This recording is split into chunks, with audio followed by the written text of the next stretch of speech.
Welcome to our video on thermal dysregulation. Let's get started. Here's our overview slide. In this lecture, we'll be discussing hypothermia, hyperthermia, and heat stroke. Let's begin by discussing the definition, pathophysiology, risk factors, clinical features, diagnosis, and management of hypothermia. Hypothermia is generally categorized as mild, moderate, or severe, depending entirely on the patient's core body temperature. A core body temperature between 32 and 35 degrees Celsius, or 89.6 and 95 degrees Fahrenheit, is consistent with mild hypothermia. A core body temperature between 28 and 32 degrees Celsius, or 82.4 and 89.6 degrees Fahrenheit, is consistent with moderate hypothermia. And finally, a core body temperature below 28 degrees Celsius, or below 82.4 degrees Fahrenheit, is consistent with severe hypothermia. The pathophysiology of hypothermia is broadly divided into four distinct categories. First is increased heat loss, such as when a patient is placed in a cold environment. Second is decreased heat production, as would be the case in a patient with hypothyroidism. Third is disrupted circulation, as can be seen in diabetics or smokers. And fourth is thermal dysregulation, or the inability to regulate one's own body temperature, which can happen in patients, for example, following a stroke. There are many risk factors that predispose patients to hypothermia. Extremes of age, that is, elderly and infants, are particularly susceptible to hypothermia because of poor thermoregulation. Specifically, elderly have an impaired shivering response and are at greater risk for malnutrition and medication side effects, both of which can interfere with thermoregulation. Infants, on the other hand, have underdeveloped thermoregulatory centers, making it difficult for them to maintain warmth in a cold environment. Alcoholics are at risk for hypothermia because ethanol impairs thermal perception, impedes shivering, causes peripheral vasodilation, which increases heat loss, and interferes with thermoregulation at the level of the hypothalamus. Patients with untreated anorexia nervosa can also develop hypothermia due to severe malnutrition and loss of thermal insulation. In fact, hypothermia in a patient with anorexia nervosa is considered an indication for hospitalization. Hypothyroidism can lead to hypothermia by affecting the body's metabolism, making it difficult to generate and maintain heat. Certain drugs, such as opioids, may also cause hypothermia as a side effect. Though it may seem counterintuitive, sepsis can be a cause of hypothermia as well. Don't forget that sepsis can lead to a systemic inflammatory response syndrome, which can be characterized either by hypothermia or hyperthermia. And finally, spinal cord injuries can lead to hypothermia by disrupting the communication within the autonomic nervous system that contributes to the body's thermoregulation. The clinical features of hypothermia depend predominantly on its severity. Patients with mild hypothermia typically experience significant shivering and may also exhibit tachycardia, ataxia, and cold-induced diuresis. Patients with moderate hypothermia typically stop shivering and may experience altered mental status or arrhythmias, such as pulseless electrical activity or atrial fibrillation. Lastly, patients with severe hypothermia may too exhibit arrhythmias and other serious complications, such as coma or significant hypotension. It bears repeating that though shivering is usually present in cases of mild hypothermia, it's not seen in patients with moderate and severe hypothermia. This is because at very low temperatures, the body is no longer able to mount the shivering response. Hence, if a cold patient suddenly stops shivering, it's usually a sign that their condition is getting worse. The diagnosis of hypothermia is confirmed with a direct core temperature measurement, followed promptly by an investigation for etiology, such as hypothyroidism or drugs. There are several notable laboratory derangements that may occur in patients with hypothermia. First is hyperglycemia, which typically occurs at temperatures below 30 degrees Celsius, at which point insulin is no longer able to function. Second is hyperkalemia, which occurs due to destruction of cells and lack of functional insulin. Remember, insulin normally acts to drive potassium into the cells. As such, without insulin, the serum potassium concentration will increase. Third is acidosis, which can be respiratory or metabolic. Respiratory acidosis occurs due to retention of carbon dioxide as a result of hypoventilation. Metabolic acidosis, on the other hand, occurs due to decreased tissue perfusion and the resultant lactic acidosis. Lastly, patients with hypothermia may also experience coagulopathy because low body temperatures may interfere with the coagulation cascade. An ECG can be obtained as part of the workup, and it may reveal a J wave, also known as an Osborn wave, which is an ECG finding that's frequently seen in patients with hypothermia. Here's what the J wave or the Osborn wave can look like on an ECG. It's typically seen at temperatures below 32 degrees Celsius, and it's characterized by a sharp elevation of the portion of the ST segment immediately following the QRS complex. Management begins with general measures, such as placing the patient in a warm environment, removing cold or wet clothing, offering supportive therapy with warm crystalloid fluids and electrolytes, and monitoring the patient for arrhythmias, such as bradycardia. Specific rewarming protocols should be initiated based on the severity of hypothermia. Mild hypothermia is treated with passive external rewarming, which means removing wet clothing and insulating the patient with blankets. Moderate hypothermia is treated with active external rewarming, which means using warm blankets, a warm water bath, or a forced air warming system, such as a bear hugger, which is a machine often employed in operating rooms to keep patients warm. Severe hypothermia is treated with active internal rewarming, which means using warm IV fluids, a warm peritoneal lavage, or even extracorporeal rewarming, using methods such as hemodialysis. Lastly, endotracheal intubation with mechanical ventilation should be used for any patients with severe hypothermia who become comatose. During extended periods of hypothermia, patients may be subject to frostbite, particularly if the tissue temperature is allowed to drop below the freezing point of water. Management of frostbite typically begins with rapid rewarming in a warm water bath that should be kept at 37 to 39 degrees Celsius or 98.6 to 102.2 degrees Fahrenheit. It's also generally recommended to keep the water bath in a constant whirlpool in order to help maintain a steady temperature. This process of rewarming can be especially painful for the patients, which is why it's important to give them pain medications to help them get through this process.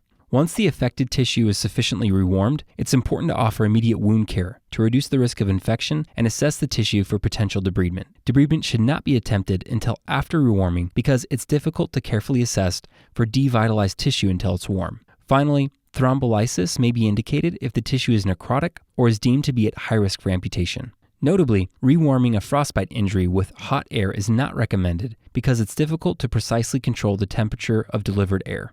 Lastly, though all frostbite injuries must be promptly addressed to preserve the affected tissue, management of the core temperature should almost always take precedence.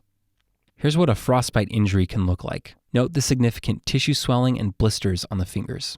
All right, let's try a question. A 23-year-old male is brought to the emergency department by helicopter after a snowmobiling accident. His core temperature on admission is 31 degrees Celsius. What is the best treatment for this patient's hypothermia? All right, this patient's core temperature of 31 degrees Celsius is consistent with a diagnosis of moderate hypothermia. In addition to general measures such as removing wet or cold clothing, the best treatment for moderate hypothermia is active external rewarming, which may include interventions like warm blankets, a warm water bath, or a forced air warming system. All right, now that we've discussed hypothermia, let's move on to hyperthermia. Just like we did with hypothermia, we'll now discuss the definition, pathophys, risk factors, clinical features, diagnosis, and management of hyperthermia.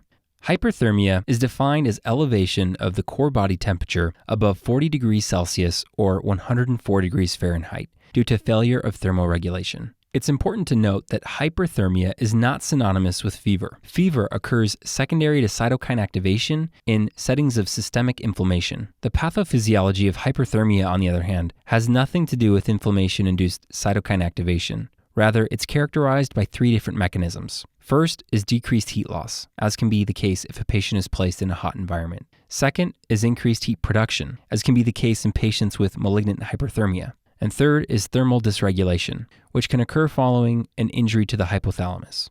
Though there are many risk factors for hyperthermia, there are several of them that are often tested on exams. As with hypothermia, patients at the extremes of age, such as infants or elderly, are at risk for hyperthermia due to poor thermoregulation. Physical labor in a hot, humid environment, as is commonly seen in athletes and military recruits, also predisposes people to hyperthermia. Lastly, obesity, sepsis, and certain drugs, such as MDMA, diphenhydramine, and antipsychotics, also increase one's risk for developing hyperthermia. The clinical features of hyperthermia are broadly categorized into heat fatigue, heat exhaustion, and heat stroke. Heat fatigue is characterized by a constellation of symptoms that one would expect to experience after a hard workout in the heat of the summer, such as heavy sweating or tiredness. Heat exhaustion is a more serious complication of hyperthermia that may follow if a person experiencing heat fatigue does not stop to rest or cool off. Patients with heat exhaustion may exhibit cool, clammy skin and experience headaches, dizziness, fainting, and muscle cramps, among other various symptoms of exhaustion. Notably, heat exhaustion poses an increased risk for developing heat stroke, which will be discussed separately in this lecture.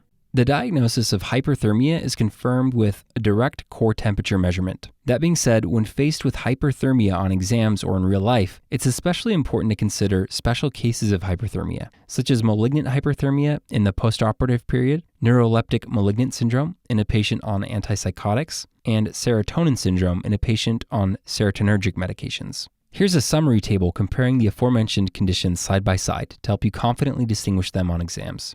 Notably, malignant hyperthermia is covered in greater detail in our lecture on post-op fever. Neuroleptic malignant syndrome and serotonin syndrome are covered in greater detail in our lecture on psychopharmacology side effects. Management of hyperthermia begins with general measures such as active cooling with cold water, wet blankets, ice, or fans. If the patient experiencing hyperthermia is also shivering, a clinician may consider using benzodiazepines or phenothiazines to stop shivering, and thereby decrease further heat production. Once again, hyperthermia is not synonymous with fever, which is why antipyretics are not useful in the treatment of hyperthermia. To drive this point home even further, consider this diagram depicting the arachidonic acid pathway, as well as the drugs that interact with this pathway. This should be familiar from Physio's lecture on musculoskeletal pharmacology. The inflammatory state that leads to fever in the body occurs secondary to the effects of PGE2 at the level of the hypothalamus. Note that PGE2 is produced by cyclooxygenase 2, or COX-2. Typical antipyretics, such as aspirin, acetaminophen, or NSAIDs, break fever by inhibiting the function of COX-2 and thereby decreasing the formation of PGE2. Since hyperthermia has nothing to do with the levels of PGE2 in the body, antipyretics will not be useful in its treatment. Alright, let's try another question. A 40-year-old female undergoing elective cholecystectomy suddenly develops a high fever and muscle rigidity immediately following anesthesia. What is the next best step in management? Alright, for test-taking purposes, a high fever and muscle rigidity immediately following anesthesia is malignant hyperthermia until proven otherwise. Hence, the next best step in management is to stop the anesthesia and treat the patient with active cooling and dantrolene.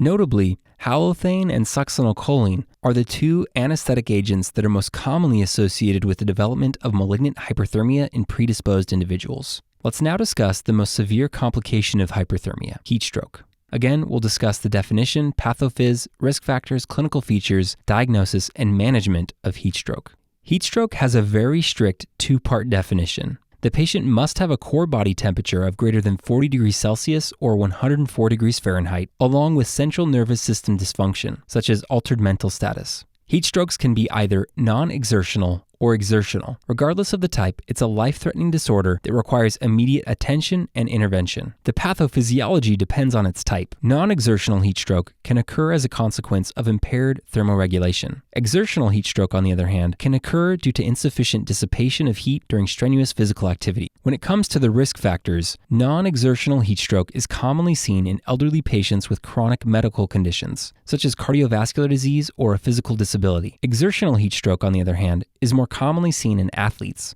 such as marathon runners or military recruits, particularly at the time of their boot camp training when they go through long stretches of strenuous physical activity in hot and humid environments. Early clinical features of heat stroke include central nervous system dysfunction, such as altered mental status, and hemodynamic instability, such as hypotension and tachycardia. If left untreated, heat stroke can lead to end organ dysfunction and cause severe complications, such as acute respiratory distress syndrome, hepatic failure, renal failure, disseminated intravascular coagulation, and rhabdomyolysis. Heat stroke is a clinical diagnosis supported by significant elevations of core body temperature, as well as the clinical features described on the previous slide. When suspecting heat stroke, the clinician must consider and rule out other causes of hyperthermia in the setting of central nervous system dysfunction, such as malignant hyperthermia or thyroid storm. The management of heat stroke begins by addressing the ABCs, that is, airway, breathing, and circulation. Next, clinicians should initiate rapid cooling. For most patients, rapid cooling is done with ice water immersion. A notable exception to this rule are elderly patients with non-exertional heat strokes who are treated with evaporative cooling instead. This is because ice water immersion can be harmful to elderly patients. Along with cooling measures, clinicians should offer supportive therapy with replacement of fluids and electrolytes. Finally, clinicians should look for and treat any developing complications. For example, if the patient develops acute respiratory distress syndrome, the patient may require mechanical ventilation. As is the case with hyperthermia in general, antipyretics such as Tylenol or ibuprofen are not useful in the management of heat strokes. Unfortunately, the mortality rate remains high at about 10 to 20% despite optimal treatment. All right, let's do another question. What is the key clinical feature that distinguishes hyperthermia from heat stroke? All right, recall that hyperthermia is defined as the elevation of core body temperature above 40 degrees Celsius or 104 degrees Fahrenheit due to failure of thermoregulation. Heat stroke, on the other hand, is defined as the elevation of core body temperature above 40 degrees Celsius or 104 degrees Fahrenheit and central nervous system dysfunction, such as confusion, for example. It's important to remember this key difference because it will dictate the most appropriate treatment for the patient. All right, let's finish up this lecture with a final question. A 52-year-old male is brought to the emergency department in July after he collapsed in his backyard. He is accompanied by his wife, who says that they were doing yard work when the patient suddenly became confused and collapsed shortly thereafter. Records indicate that he has a history of hypertension, coronary artery disease, depression, and insomnia. He takes lisinopril, aspirin, atorvastatin, sertraline, risperidone, and trazodone. Blood pressure is 110 over 70 millimeters of mercury. Pulse is 94 beats per minute, and temperature is 41 degrees Celsius. The patient is confused but responds to commands. The skin is warm and dry. The pulmonary, cardiovascular, and abdominal aspects of the examination are unremarkable. Muscle tone is within normal limits throughout, and deep tendon reflexes are normal and symmetric. Which of the following is the most likely diagnosis? A. Malignant hyperthermia. B. Heat stroke. C. Neuroleptic malignant syndrome. Or D. Serotonin syndrome. All right, the correct answer is B. Heat stroke. This is a case of an older gentleman with a known history of coronary artery disease who collapsed while doing yard work on a hot summer day in July. On admission, the patient had a temperature of 41 degrees Celsius and was confused, which should definitely prompt suspicion of heat stroke. This diagnosis is further supported by the fact that he has a known history of coronary artery disease and that he takes risperidone, which has anticholinergic side effects and can therefore predispose patients to hyperthermia. Option A, malignant hyperthermia, might be tempting because it's also characterized by a high fever and altered mental status. However, patients with malignant hyperthermia exhibit generalized muscle rigidity, which isn't the case in this patient, as his muscle tone was within normal limits throughout. Option C, neuroleptic malignant syndrome, may also be tempting because this condition can also cause a high fever and altered mental status, and this patient is taking risperidone, which is an antipsychotic medication that can cause neuroleptic malignant syndrome. Similar to malignant hyperthermia, neuroleptic malignant syndrome also typically involves generalized muscle rigidity, which is not the case in this patient, making this diagnosis less likely. Finally, option D, serotonin syndrome, may seem reasonable because the condition can also present with a high fever and altered mental status, and this patient is taking sertraline and trazodone, both of which can precipitate serotonin syndrome. However, this option is incorrect because patients with serotonin syndrome typically exhibit clonus and hyperreflexia, which is not the case in this patient, as his reflexes were normal and symmetric. So again, the correct answer is B, heat stroke. And that concludes this lecture on thermal dysregulation.